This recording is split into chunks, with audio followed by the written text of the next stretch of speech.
So let me allow me ไปเบิ่งอาหารบ่เอาไปใส่ละพี่เจ๊ทานนางสวนสวรรค์วิทยาเกตรัฐมนตรีกระทรวงแถลงข่าววัฒนธรรมและท่องเที่ยวขอเสียงปรบมือดังด้วยKorean food and Laos เจ้าพร้อมด้วยทางนายกรมศิลป์รัฐมนตรีกระทรวงอุตสาหกรรมหลายเป็นอาหารเนาะขอเสียงปรบมือมีดังด้วยเบียร์ฮันพร้อมอย่ามายินดีต้อนรับทานเป็นพระเอกสถาบันอินทรีย์เชียงใหม่ห้องรัฐมนตรีกระทรวงแผนการและการลงทุนไปเงี้ยหมดเลยตายแล้วอ่ะท่านสอนประเสริฐดารวงศ์หัวหน้าโครงการส่งเสริมและคุ้มครองเขตเศรษฐกิจพิเศษกินก้อนก็ได้กินแล้วเหรอท่านว่าพี่ก็จะกินอย่างดีวะหัวหน้าคุ้มครองเขตเศรษฐกิจพิเศษนครหลวงอีกอิ่มแต่อิ่มอ่ะ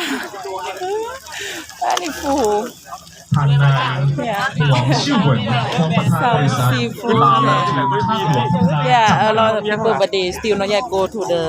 ท่านฟูจินผู้จัดการบริษัทลาลงทุนท่าหลวงพัฒนาจำกัดความนั้นยังมีตัวแทนจากบริษัท GTL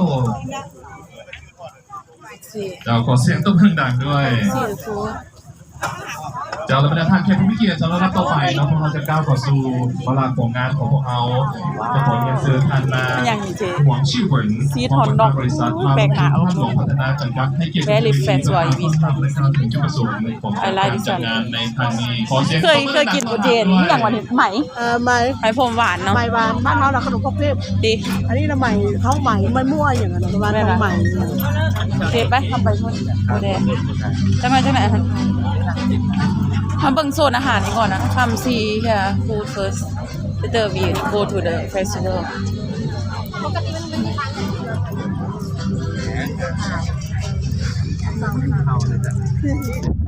กินยังตำมงกินบ่ได้บ่ได้มันใครสิสปอนเซอร์เจ้าอันนี้เอ้ยมื้อนี้เราใส่กันเนาะมื้อนี้เราสปอนเซอร์นึงอันนี้ถ้าให้ได้ก่อนจากสปอนเซอร์อีกรอบอ่ะนะให้ได้อารีอร้อนโอ้แดดbut I scared of octopus I never eat octopus before ยังโอ้ยทำผมมากินปลาหมึกอ่ะไม่เคยกินจักเทื่อเมื่อแล้ววันนี้ฟินี่ไหนติ้งเฮียฟูดไปเบิ่งห้านเสื้อผ้าแล้วนึงเป็นเหี่ยวมีห้องน้ำบ่เหี่ยวขนาดเลยจะพอกินจะเหี่ยว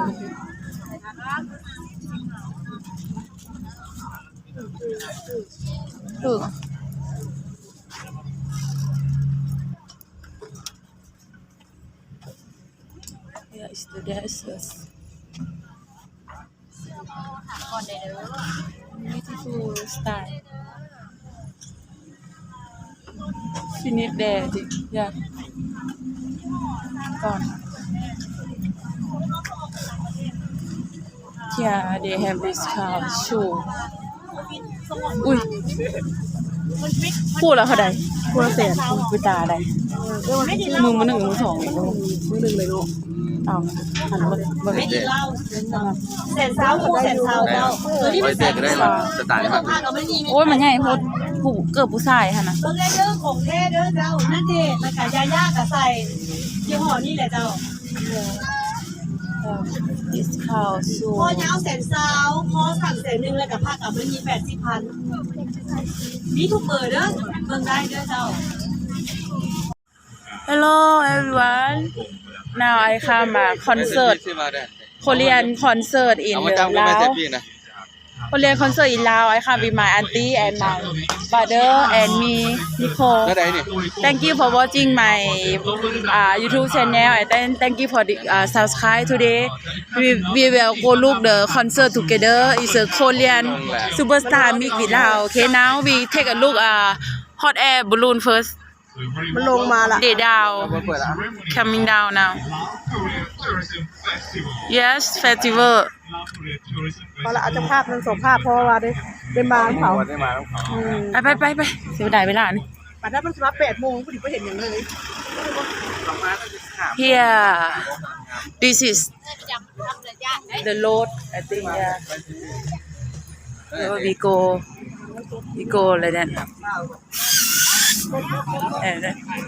โอ้ยค่ะกราฟ10ไปยิงกับลูกโป่ Yesterday I do this I take the tattoo ของซื้อมาแล้ว บ้านเมืองเขาซื้อให้เรา45ของเจ้าไปใส่ โคตรดีตัวนั้น อันนี้ของอันผู้ว่าเอาของอีตาเบลเยียมมาให้อันนี้นะ เนี่ย Yeah hot air balloon here not so much people but we take a look yeah ได้โซนเวียนเทียนซิตี้ว้าว I love this this one โอ้ยค่ะมาดิเนีย hot air balloon อะไรดี here the desk but is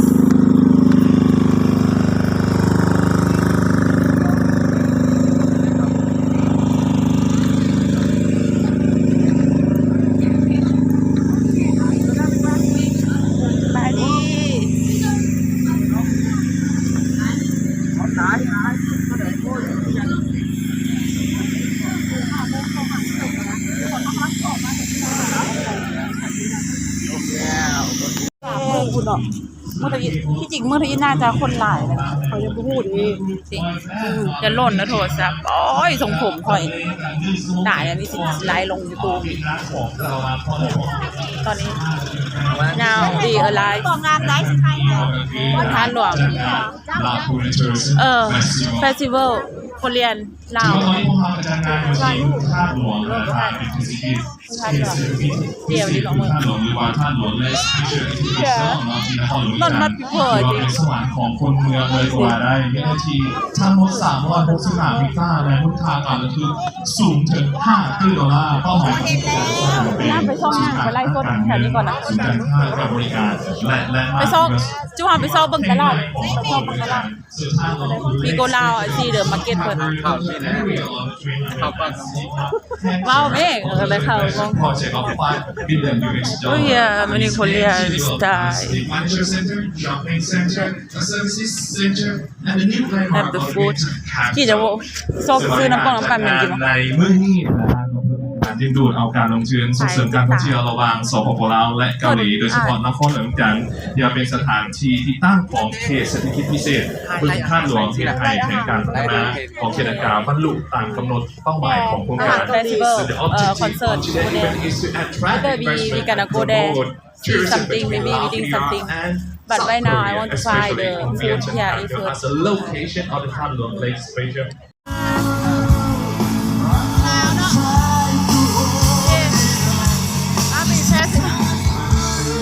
ไปแห้งแล้วเดี๋ยวระเบิดตัวเนี้ย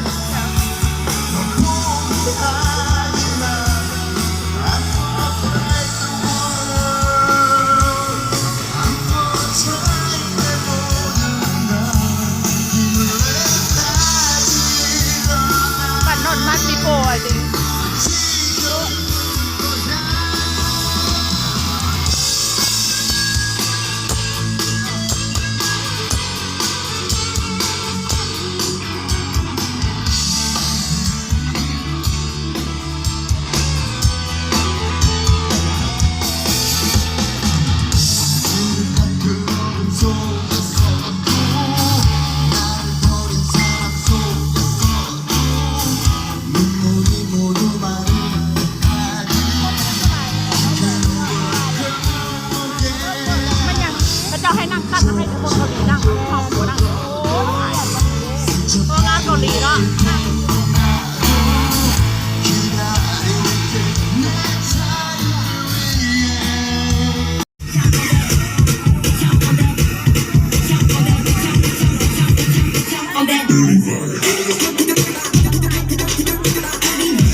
Korean DJ and that DJ have a lot of people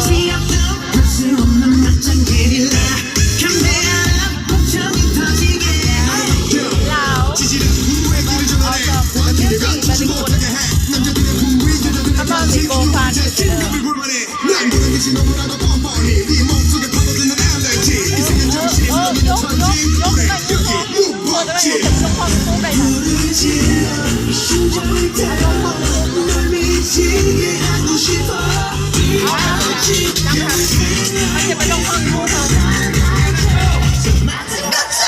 Bang bang bang.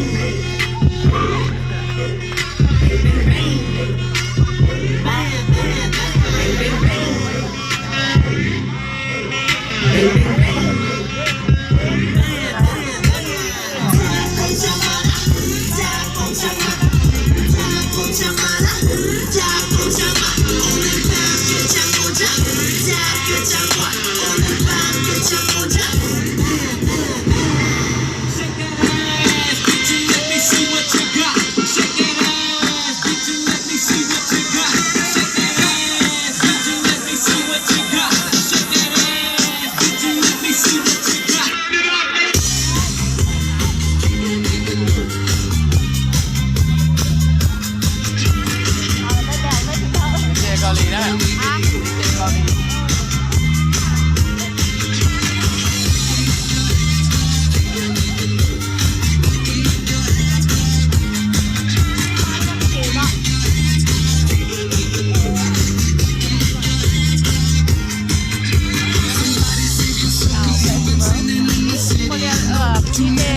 ของคนเนี่ย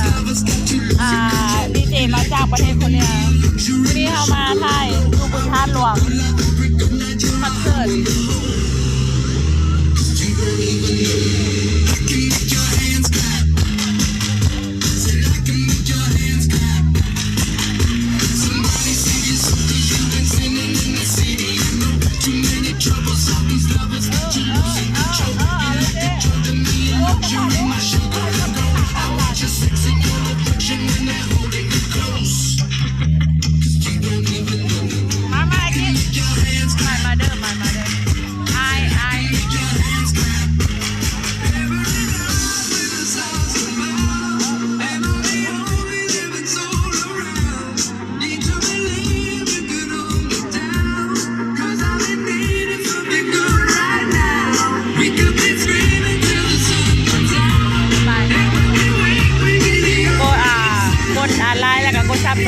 Thank you, everyone watching for my channel. Okay, bye bye.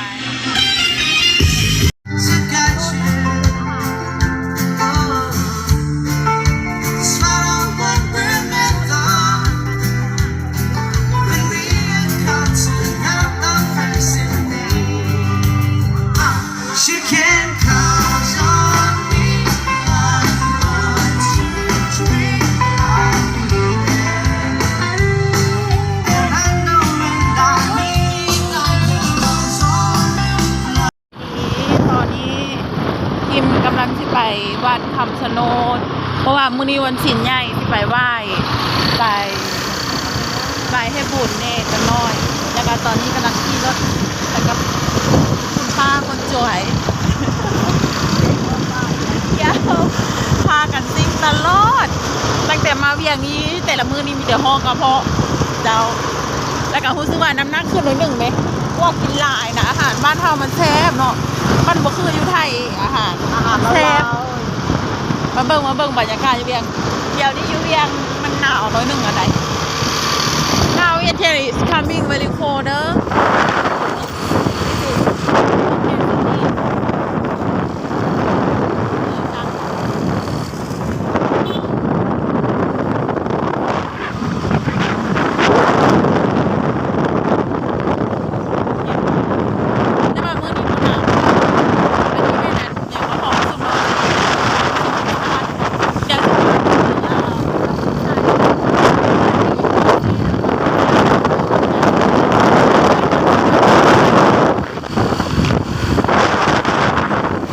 สวัสดีมื้อนี้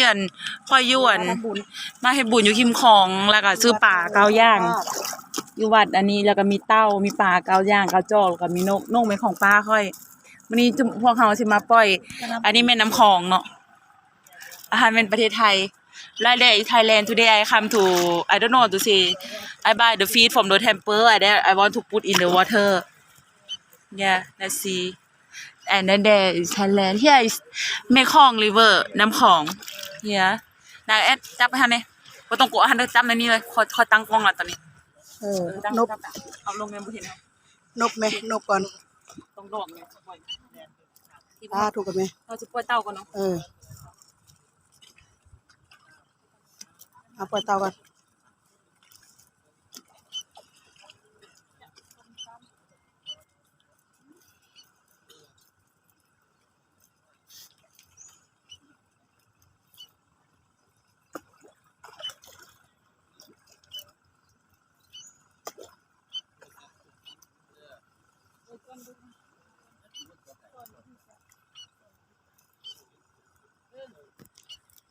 โอเคเลยเอาไปเราจะไปที่ไม่ได้งดตรงอย่างปลา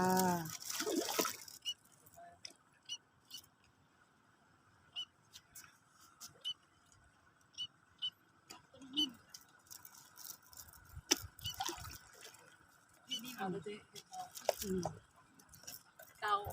เจาะนายครับ แล้วที่ถาดลายรถลายยางลายถาดแล้วเอาเทกรถ ปลาตัวใหญ่ขนาดปลาขาว ปลานั่นปลาทับทิมมาแล้ว ปลาอันนั้นปลาขาวนะจริงๆมันบ่เห็นเท่าไหมเห็นแล้วที่ เห็นแล้ว เอาเทก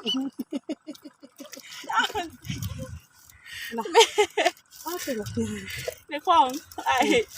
today I not come feed the feed I come take the feed go to the ในคลอง river แล้วปอดคนอยากเอามองมาจับมันเป็นตะเซ่บึ้งเลยมันติดตัวปล่อยไปแล้วจะไม่อยากกินเพื่อนเนาะปล่อยปลาเลยปลาจะกินปลาไม่ได้ไง ตัวนี้บ่เป็นปลาให้เป็นปลาขาวตัวน่ะปลาขาวมันหลายอะไรได้บ้างมั้ยปลาขาว ไทยจะเด้อเอาปลาเด้อปลาคนมาปล่อยนั่นแหละปลาญาติโยมมาปล่อยนั่นแหละตัวใหญ่ปล่อยปลามันจะกินปลาดิ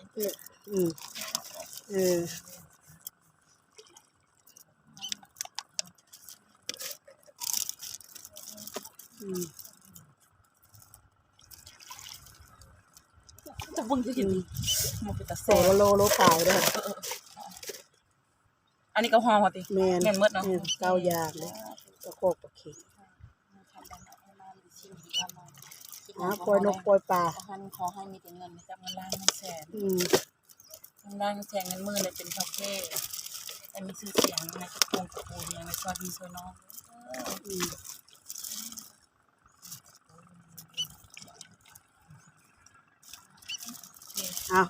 เอาถุงยางไปที่มันเดี๋ยวถึงจะปล่อยนกไปบ้างเอาถุงยางเอาได้ไปที่มันจะขุดกัน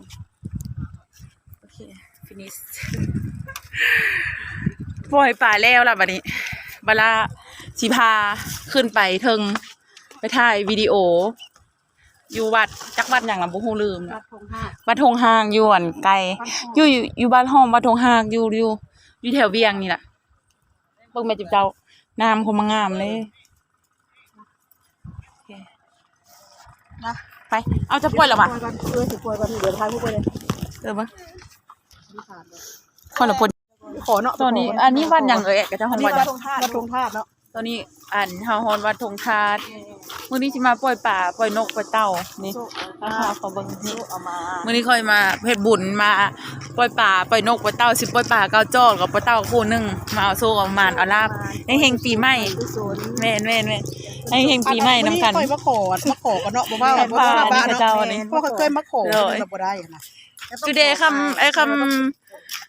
how to say about I buy the turtle and the fish and then I go put it to the water that for my lucky for New Year. You know, it's Lao coming soon and then for lucky for New Year like that. Yeah. พอจะไปลงช่อง YouTube พ่อย โอ้ช่องไหนจ้ะ ช่อง YouTube ช่องอัน คำฟอง นิโคธรรมวงศาสาวทำพิมพ์ เจ้าคือน้ำสกุลเขาเนี่ย นั่นแหละ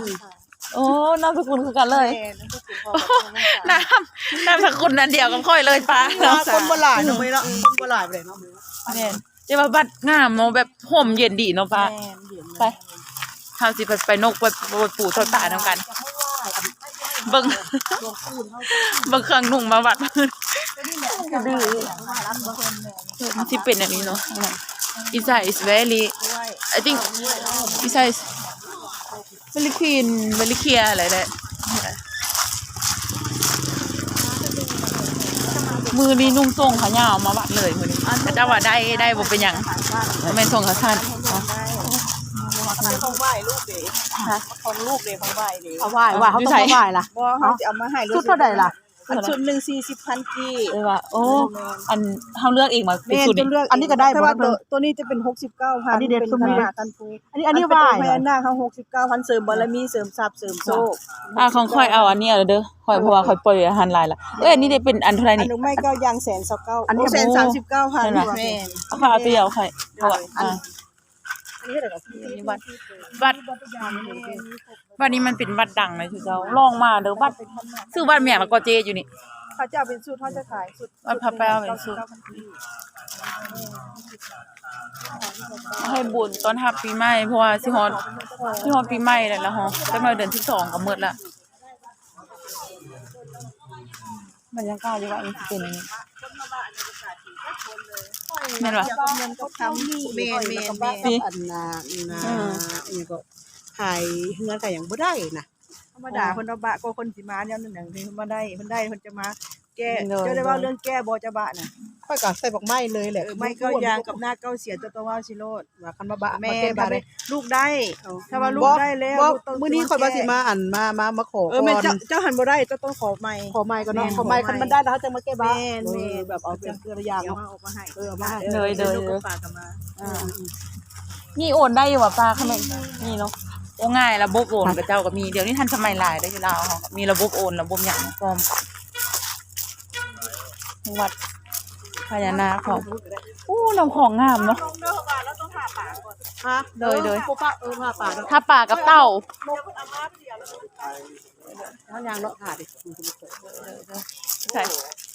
พวกป้าลงครับพวกป้าลงเขาจะไปปล่อยอยู่ นี่ดิ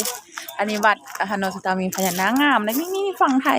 you know right there is the Thai ดีมื้อนี้ก่อน ไทยเอ็ดเบิ่งน้ำโขงน่ะ อันแรก คือมาขึ้นหลายแท้น้ำโขง ป้าลงไปเขาจะไปปล่อยป่าไปเลย น้ำโขงแม่เจ้า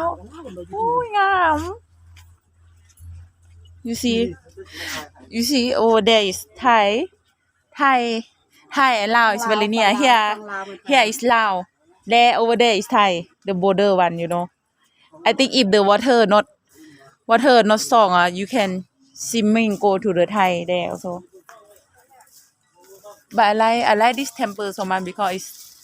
very beautiful I think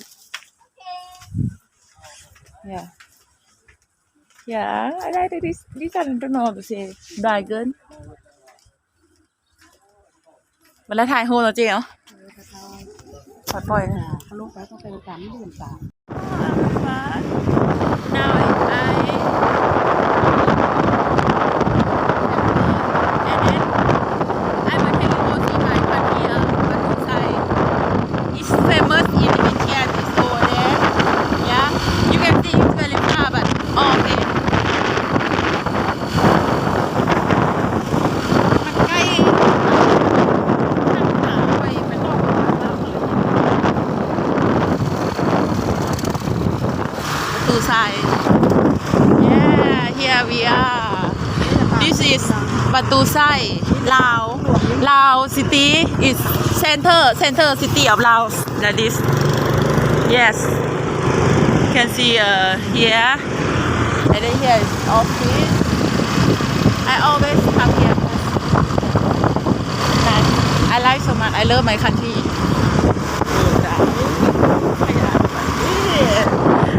You can see over there. There is very famous long year ago. Batu Sai. In Laos also called Batu Sai Anusawari. คนอันนี้เรามาฮอดประตูทรายแล้วเด้ออยู่เวียงจันทร์ซิตี้เวียงจันทร์ซิตี้ใจกลางเมืองเวียงจันทร์พอจื้อได้ตอนแม่คอยบอกว่าตอนพระเจ้าสร้างอันประตูทรายขึ้นมานี่แหละแม่กับพ่อคอยก็จะเป็นสาวแม่เขาจะมาจีบกันอยู่นี่แหละพระเจ้าว่าน่ะความเรื่องราวข่าวหลังแม่เล่าให้ฟังอ่ะนะเพราะว่าคอยเกิดมาคอยบ่เห็นหน้าพ่อคอยแม่พ่อเขาเสียตั้งแต่ก็ยังน้อยอยู่นี่ความย้อนหลังของที่เปิดอะไรดีประตูไซเวียงจันทร์งามนะหน้าตาสิเป็นตลาดเช้าข้างหน้านี่จะเป็นตลาดเช้า In front here is ตลาดเช้า shopping mall very famous also in Laos I think many foreigner come here they might come to ตลาดเช้า and then the ประตูไซ just now I say over there ประตูไซ and ตลาดเช้า is very close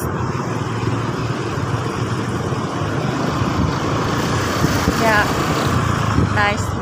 Here, yeah, you can see over there. There, the green building is Palasao.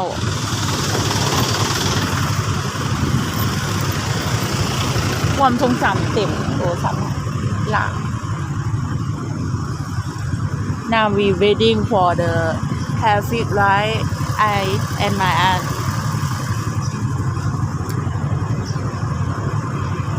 Today we gonna dive very far about 1 hour we diving with motorbike. We go to the temple. Let's see how beautiful temple in Laos. Khamsanot. ก่อนสิถ่ายสิฮอดมองตลาดเช้าแล้วค่อยจะตัดแล้วจังเอาไปต่อกันไหม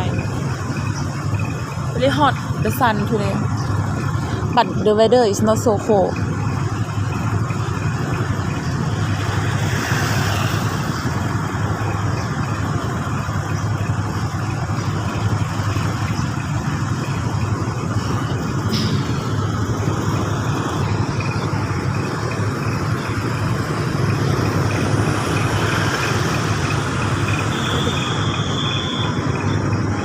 A picture.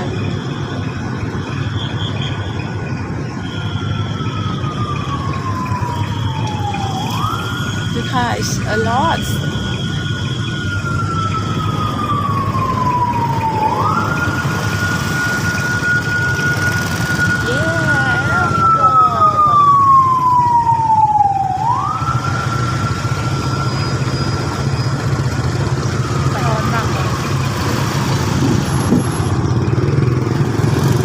Okay, we go see the ตลาดเช้า shopping mall in Laos มาเบิ่งตลาดเช้าอยู่เวียงจันทน์ตลาดเช้ามีตลาดเช้า shopping mall is one they make new building and then the old building here you can see ตึกโตสีเขียวตัวใหญ่นี่แม่นอะเขาเจ้าเฮ็ดใหม่เนาะแล้วตัวน้อยเป็นต้นเก่า Yeah, here is Palasao shopping mall in Benkia City.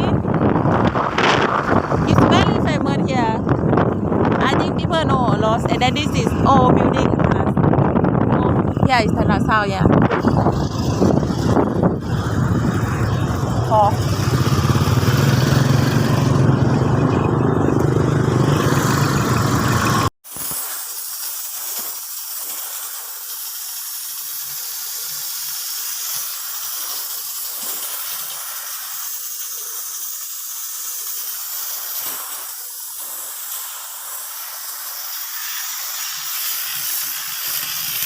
Like somebody that I gon' get bone. Give it, give it, give it, give it, give it, give it, give it, give it, give it, give it, give it.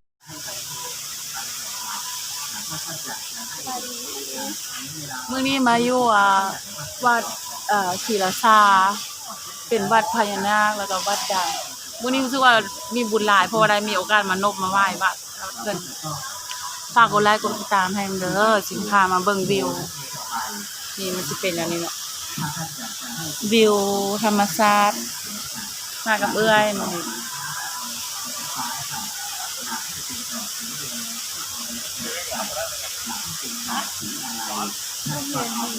เย็นดีค่ะจักนอนนะ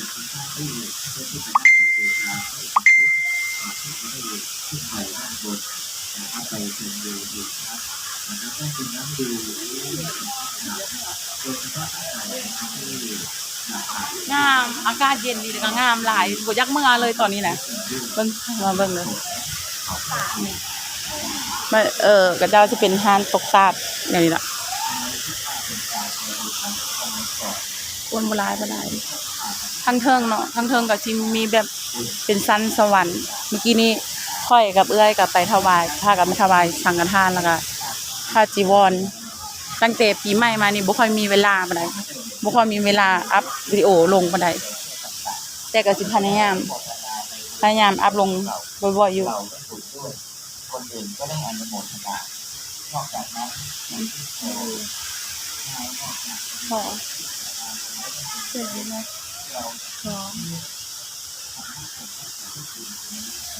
งามก็ไม่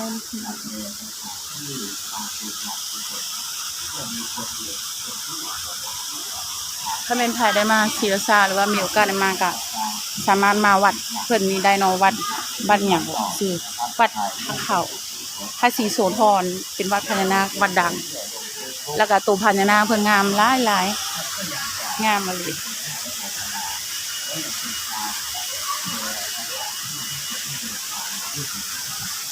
เย็นดีเย็นขนาดเลยข้างในมันสิเป็นจะมาตั้งกล้อง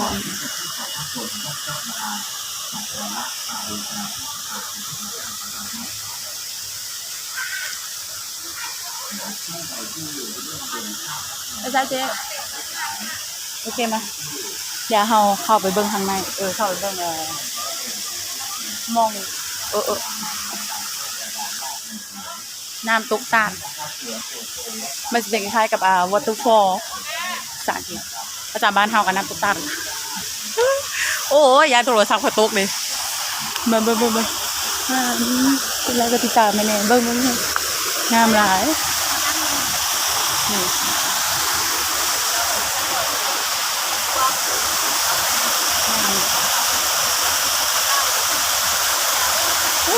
ป่าเบิ่งป่าจังเจ้าป่าหลายเด้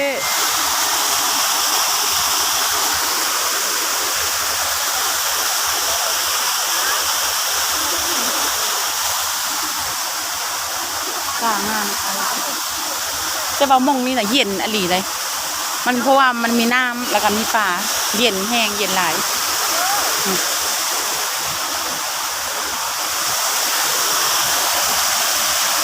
เป็นได้ที่ขึ้นไปข้างบนเทิงพุทธิวะไปเนาะเพราะว่ากระเทินมาละเดี๋ยวเขานั่งเล่นอยู่นี่ก็น้ำมันเย็นดีนะที่แถวนี้นะ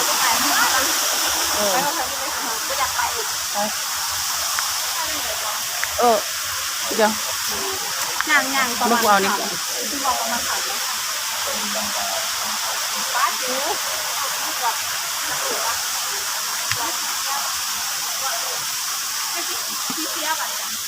ยักษ์คือตัวป่าเลยคุณผู้ชมไม่น้องปีเสียน้องปีเสียวะ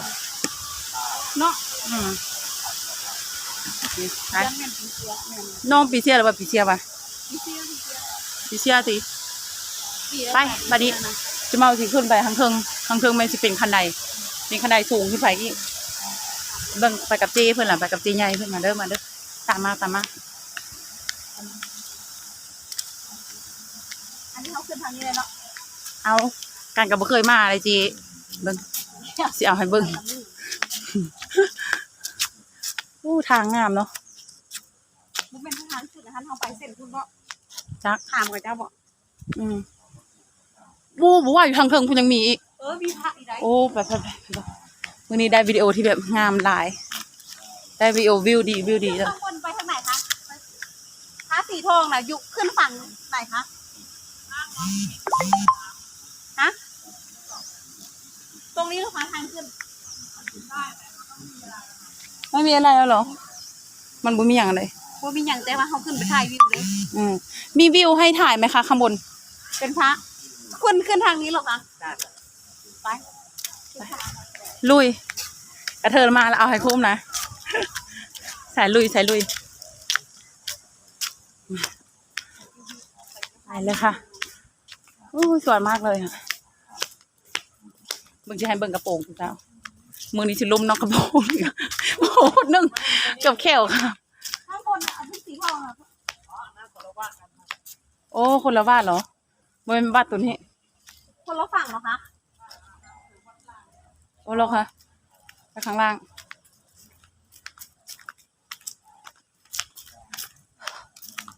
ทริปเที่ยววัดศรีราชา ฝั่งเหนือ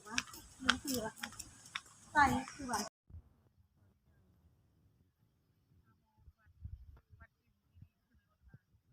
เป็นลูกแก้ว งาม ถ้าสังเกตดู แน่นา ๆว่าเราสาม ทีเดียวสิพาขึ้นไปกระเจ้าว่าอยู่เทิงมันเป็นเมืองสวรรค์เดี๋ยวสิพาขึ้นไปทั้งเทิงน้ำกัน ว่าเป็นสิ่งที่เป็นไฮไลท์ก็ขอยื่ ไปทางน้ำกัน ศรัทธา แต่ว่าบ่ได้ไทเกอร์ สาธุชน โด ค ย นใจ เราจะ บุ ขึ้ ญ นไป ทุกคนทุกท่าน ท่านใดที่ร่วมบุญสร้างวัด100 บาทอธิษฐาน มื้อนี้แต่งตัวส จาก วย ไข่ตู้ ย่านตัวคนใดกับผู้นึง รูปกับพุทธท่านจะได้ นี่ รับเหรียญ โอ้งามคือเมืองสวรรค์เลยสุดเจ้า งามหลายศิลาซา Thailand Today come to Silasa Temple of Thailand very beautiful งามสวย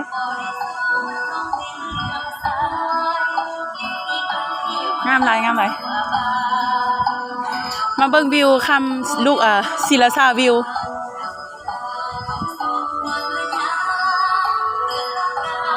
งามหลาย แล้วมึงใส่รูปตัวยืนให้กูได้ไหมผมว่าถ่ายตัวอย่างนั้นต้องเลย ว้าวป่าได้ขึ้นสวรรค์มักแหงเ